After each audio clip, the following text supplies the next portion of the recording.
What's going on, everybody? Welcome to another Angle of Pursuit podcast, your fantasy football, sports betting, and NASCAR home here at FakePigskin.com. I'm your host, Kyle Robert. You follow me on Twitter at NotoriousKRO.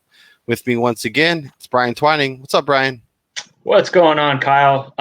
Man, this past weekend's races were something of a heart attack for me, as it was the second weekend in a row that the guy that I like to win the race finished second. And it just so happened this time Martin Truex finished second twice. Yeah. So much bad luck there. Like, I just didn't understand why he couldn't get into that first position and maintain it, especially in that Saturday race. Yeah. It was a wild weekend. The Saturday race was crazy.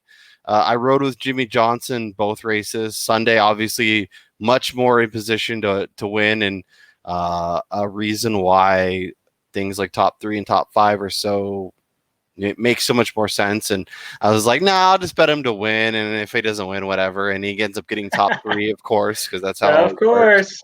course. And just like we talked about leading into that, because there was a Saturday and a Sunday race, we didn't have Sunday's odds out, but all the guys that we mentioned leading into Saturday's race were guys that we would also back going into Sunday. And for me, that was a benefit because I liked both William Byron and Alex Bowman, who both finished top 10 on Sunday after finishing outside the top 10 on Saturday. So yeah, and it was a honestly, fairly decent weekend.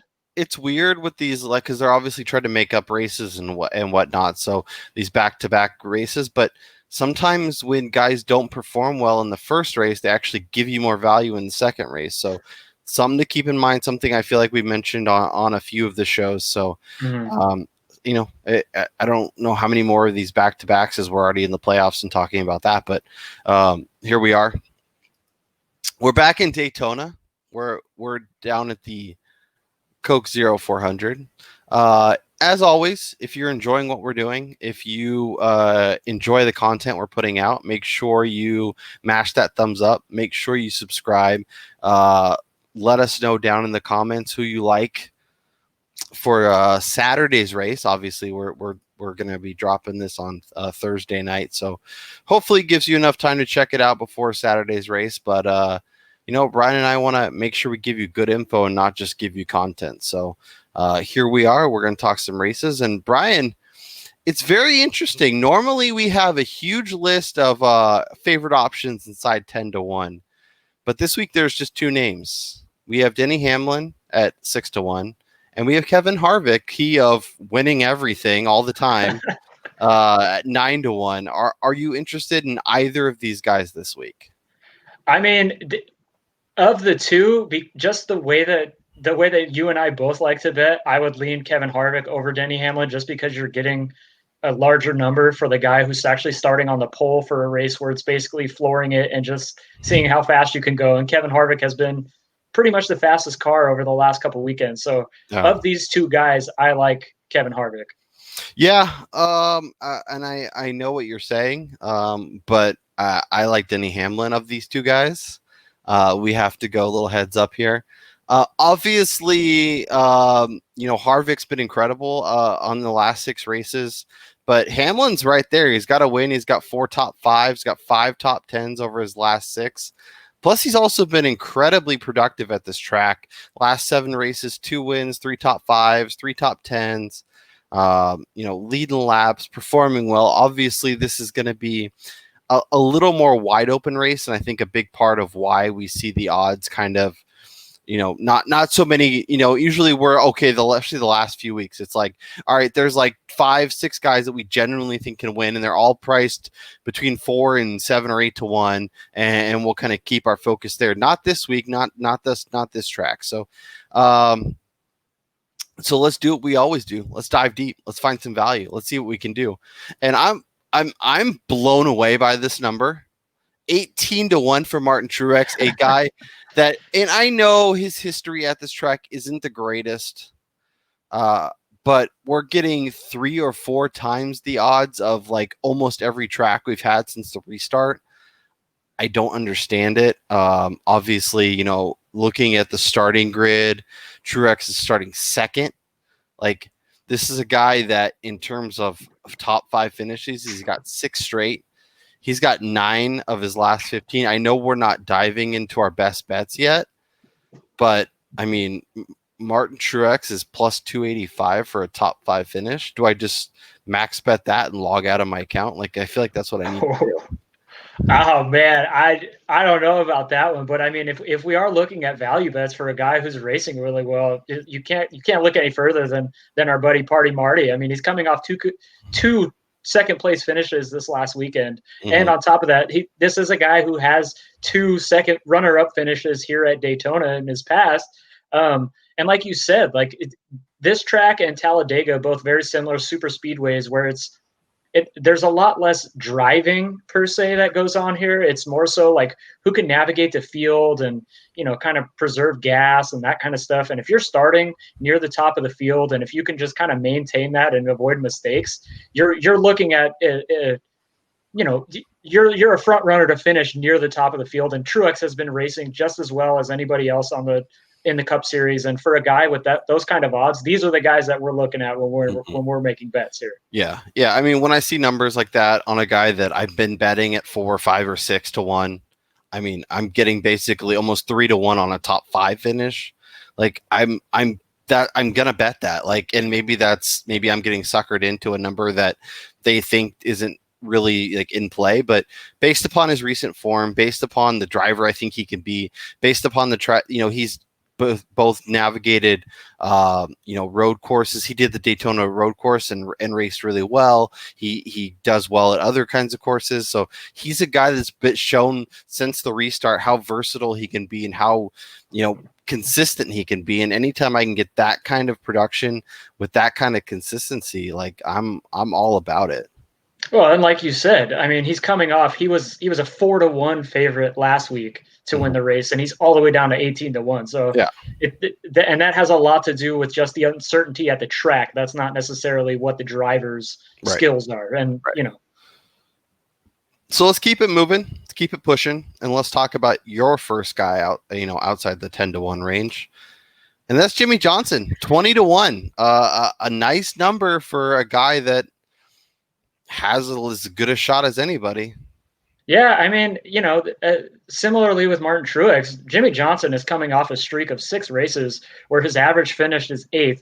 I mean, he's really trying to make a push here to get into the playoffs, and he's been doing it. He has his last 3 races have been 4th, 7th, and 3rd place finishes. He's coming into a track where he's had a couple victories. I think he's tied with Denny Hamlin for the most career victories here among active drivers with 3 or something. He's balling out. He's on the outside looking in right now in the playoff picture, just behind Matt DiBenedetto and one of my favorite drivers, William Byron, who he and Jimmie Johnson each week seem to be kind of flip-flopping places.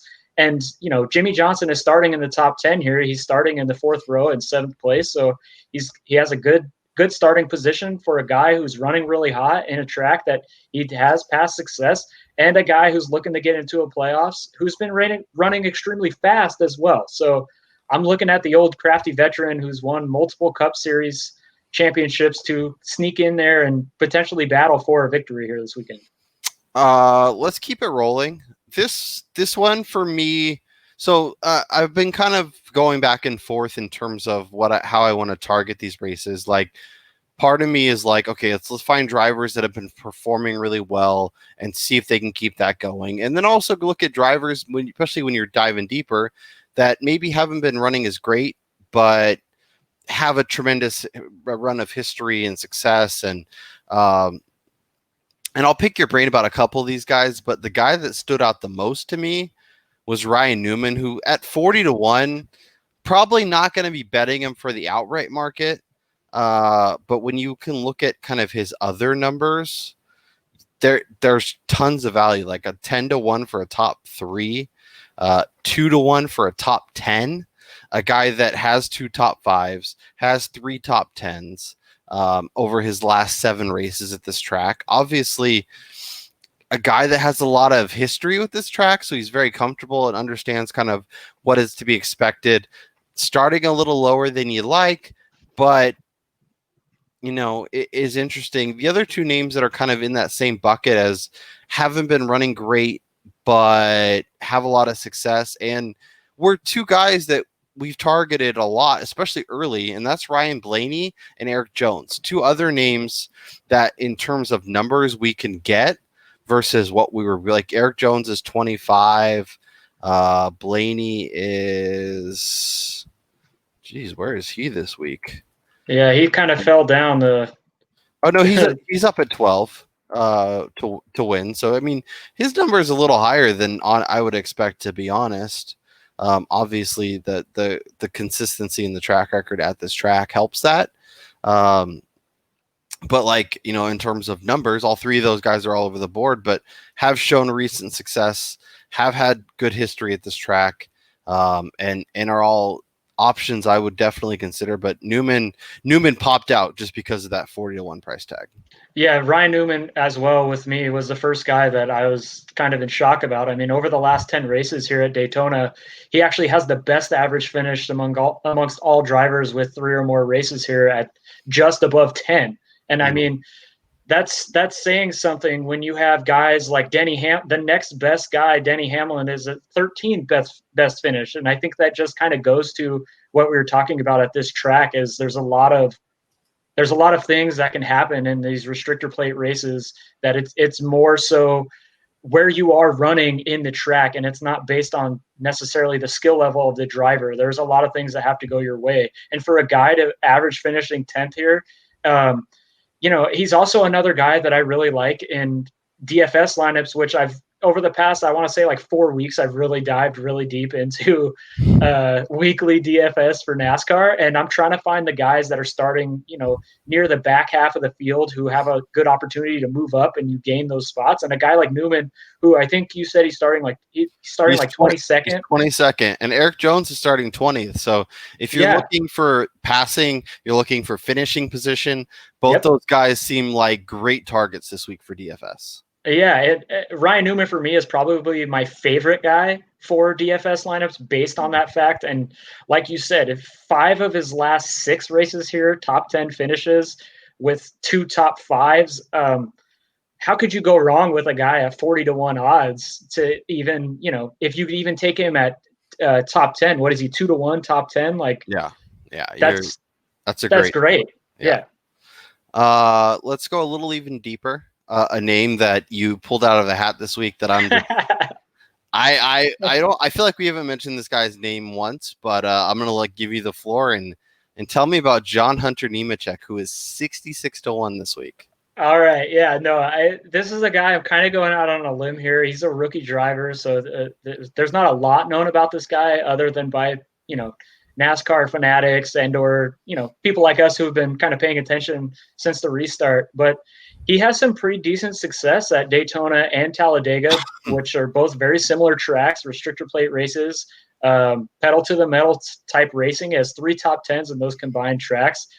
He's coming off of, I believe it was an 8th place finish here, or an 8th place finish at Talladega this year, and an 11th place finish at Daytona during his first race this season.